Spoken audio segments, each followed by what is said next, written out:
Senua finds a unique courage to keep pushing forwards on her quest, no matter what. She sees the world differently to those around her and faces challenges others would avoid. When driven so strongly by one powerful purpose, she will do anything to rid the world of the darkness. This is her life's mission, and she will not stop until she fulfills her quest. My name is Eddie, and I have lived with psychosis for most of my life. To me, psychosis means living in a different reality, a reality that isn't shared with other people. Often living with psychosis is dark and miserable. While experiencing psychosis, I've got to hear the voice of God, the opposite, seen and spoken with angels, and been to hell itself. Recovery college and peer support really did turn my life around. I thought I would never get better, and yet here I am.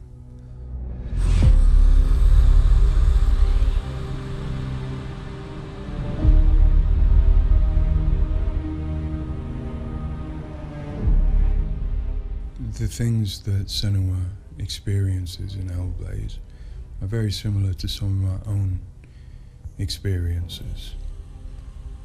She lives in a reality that other people might find hard to understand.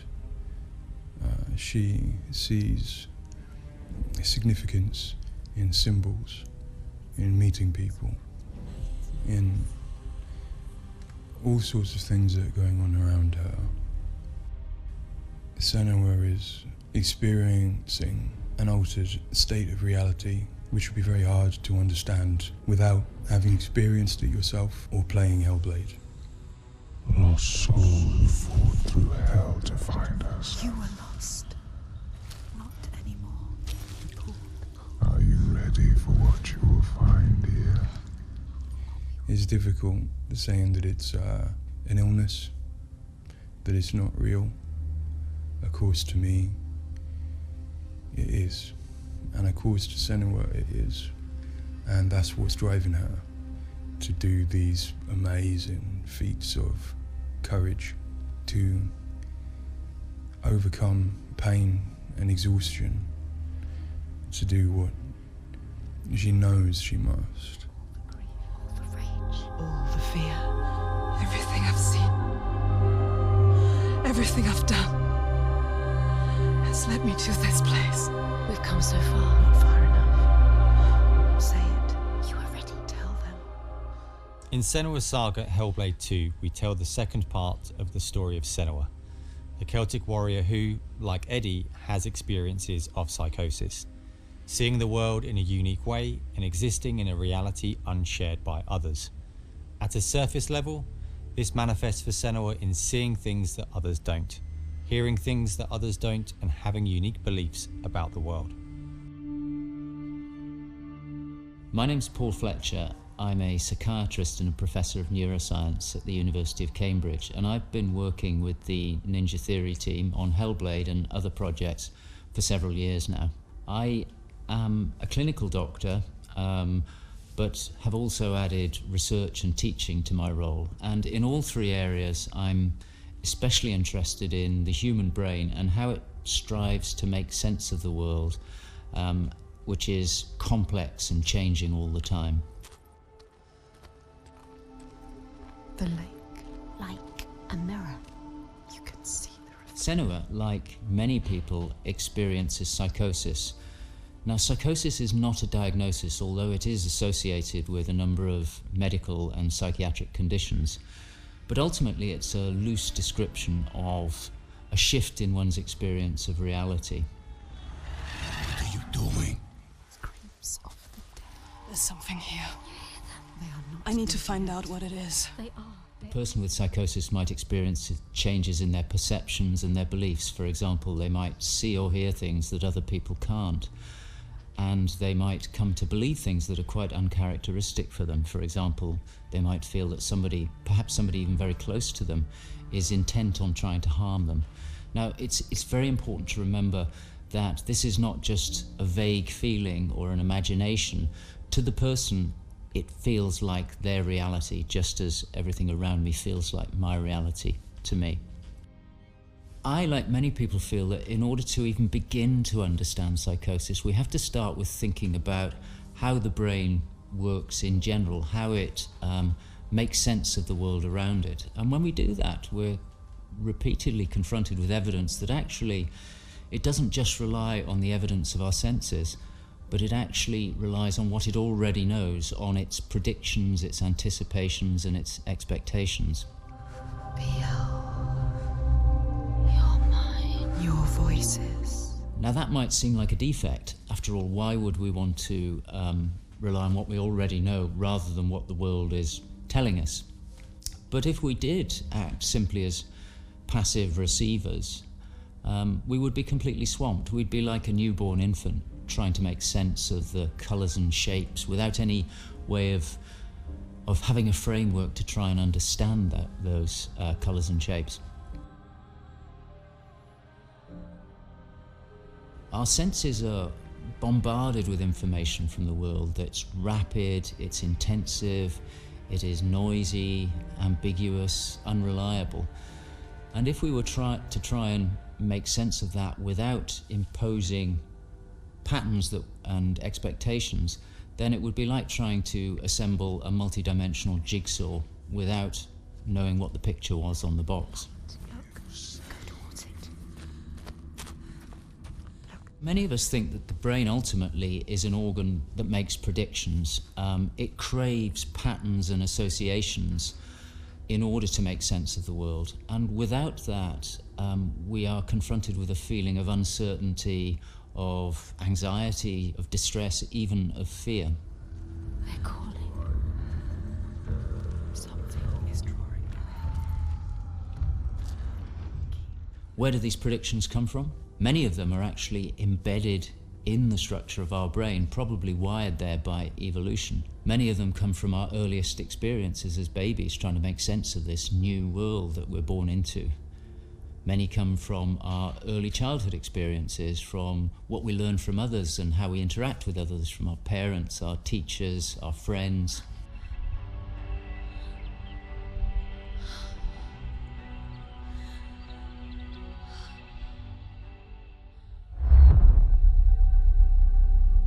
We all have a feeling that we're directly in contact with an objective reality, but it's probably the case that what we experience as our constructed model of the world is a blend of the evidence of our senses, but also what we are predicting or expecting from the world.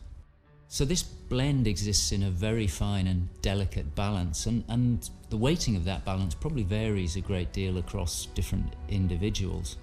But crucially, this balance is what determines how we experience and interpret and act upon the world.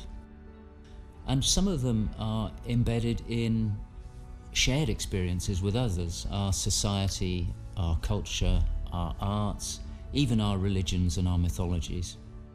So for the most part, this works very well for us and enables us to make sense of the world, but it's also, being a delicate balance, it can be shifted, and it's very easy, even under the most normal day-to-day circumstances, to deviate from objective reality.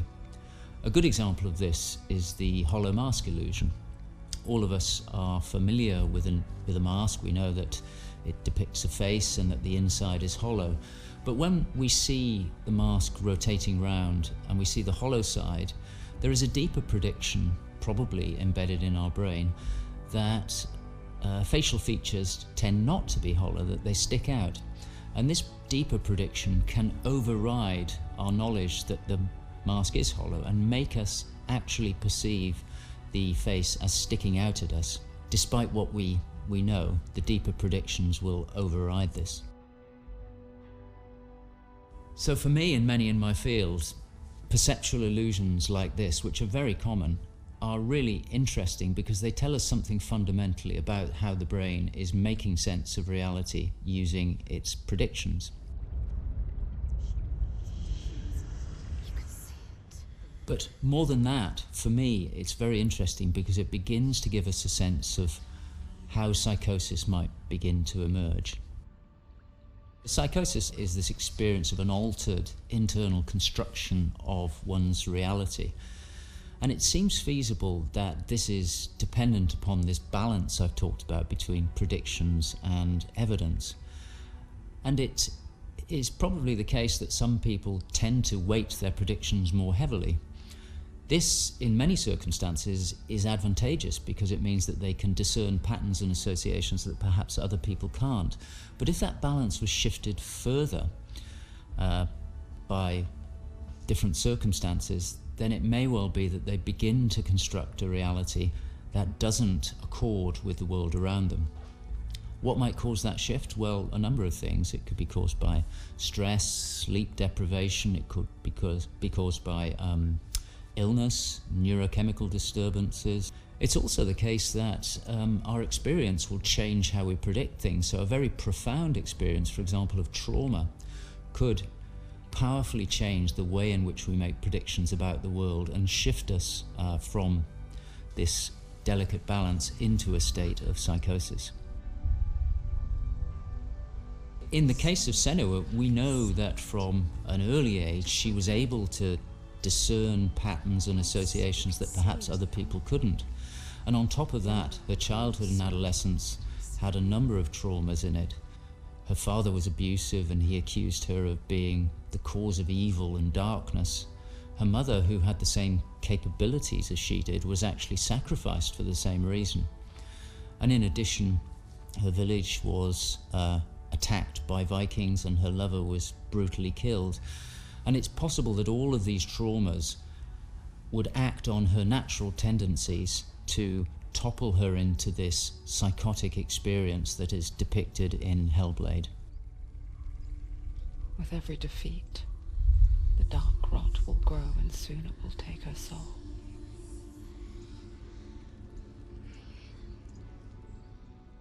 In Hellblade Senua's Sacrifice, we find Senua discovering and understanding her experiences. They're relatively new to her, and the pain and torment feels at its most acute. Having travelled to a new place, with a mind full of her trauma and Druth's stories of the Vikings, she embarks on a journey of coming to terms with what has happened in her life. Ultimately, rather than finding the unachievable certainty of rescuing Dillion, she achieves certainty in the realization that Dillion is gone forever. She learns to accept his death, and in turn, her experiences of psychosis. Even in darkness, the wonder and the beauty of this world never leaves us. It is always there, waiting to... In Senua's saga, we find Senua at a different place on her physical and mental journey. Empowered with the sense that she has overcome her own darkness, she's now compelled to follow a new quest, to save her people from that same darkness. You smell their fear. He's here. Death is coming. Look at the bones. Death is coming for Look at the you. bones. That's going to be you. That's going to be everyone. In Sacrifice, Senua's psychosis is acute and all-consuming. She is preoccupied and absorbed by her experiences. To some extent, she is enveloped and enslaved by the darkness. She cannot ignore her voices and visions. She's totally committed to the quest within her altered reality.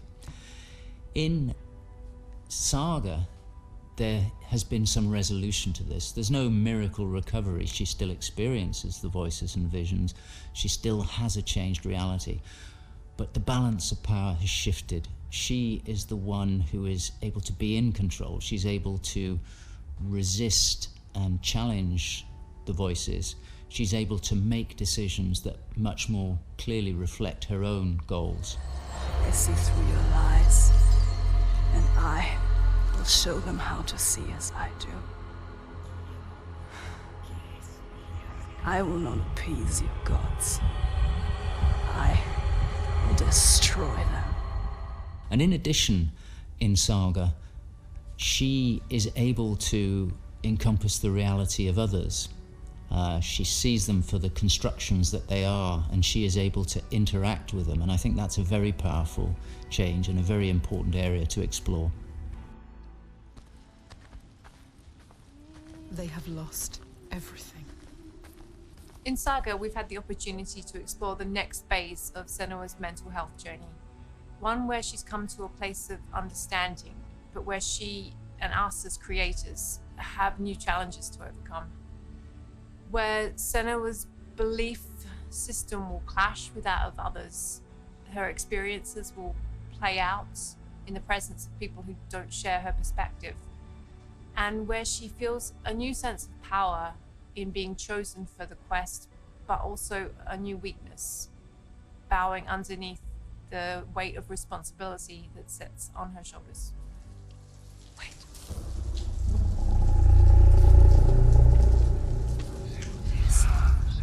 In Saga, we have once again utilized binaural audio to bring Senua's voices to life. Her furies still travel with her, but their tone has changed this time. She continues to be haunted by her father, and she starts to feel the audible presence of Icelandic myth infecting her mind. That scream, that voice. Something dark, Senua. You need to go up there. Don't let them see you coming. You need to find out. Don't let the monsters find you. You can do this, Senua. To hear the world as Senua does, we spend time with people with lived experiences of psychosis, and also with Paul Fletcher. This made a strong basis of what it is to hear voices, what they say, how they sound, how they change or react to external stimulus. And this paired with all we learned from the first game, Hellblade: Senua's Sacrifice, led us to create Senua's own sonic version of reality. To me, it's a privilege to sit in a room to play our game, and as we progress, hear their comments, thoughts and suggestions. Each one provides a different perspective, and I find especially inspiring and humbling to hear from Eddie his own experiences. Especially, I find he has a way of putting very complex emotions, situations, in a very simple yet poetic way, and it's really inspiring for me when I'm thinking in Senua's journey. We use binaural audio to bring 3D space in the headphones. This allows to experience the voice hearing and other sounds with a physical sense. Also extremely important is the performance of the voices, and for that we have been collaborating with Helen and Abby, our Furies. They are the most prominent voices of Senua. The way we perform is important as well, allowing for freedom, movement, creative input from Helen and Abby, and also important to have with them conversation and spend time talking about the journey of our character.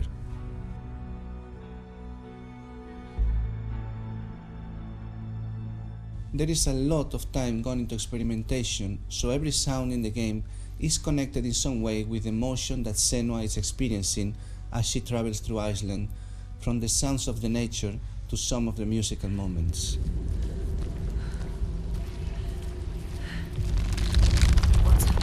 A sign. Beyond of its uniqueness or not, I find that for me, something extremely important is to create a connection beyond the game.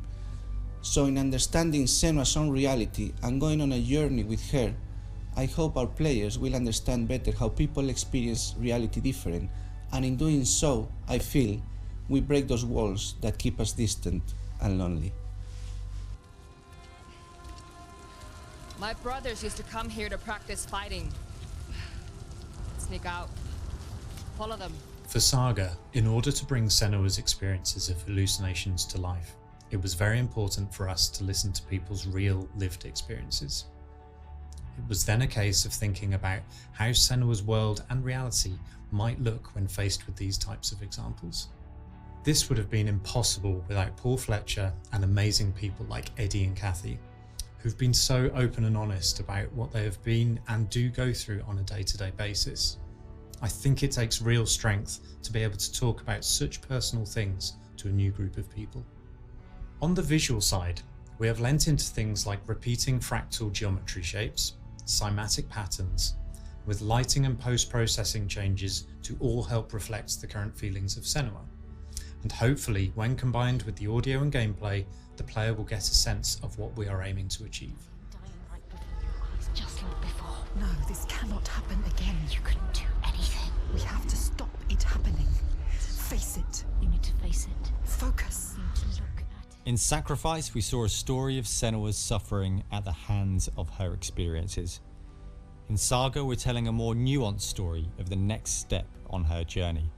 One where she has found a greater balance, but where her experiences are just as strong. Where rather than being a victim to her experiences of psychosis, she is driven by them on a path that only she sees. Bringing sin with you. The gods cannot be killed.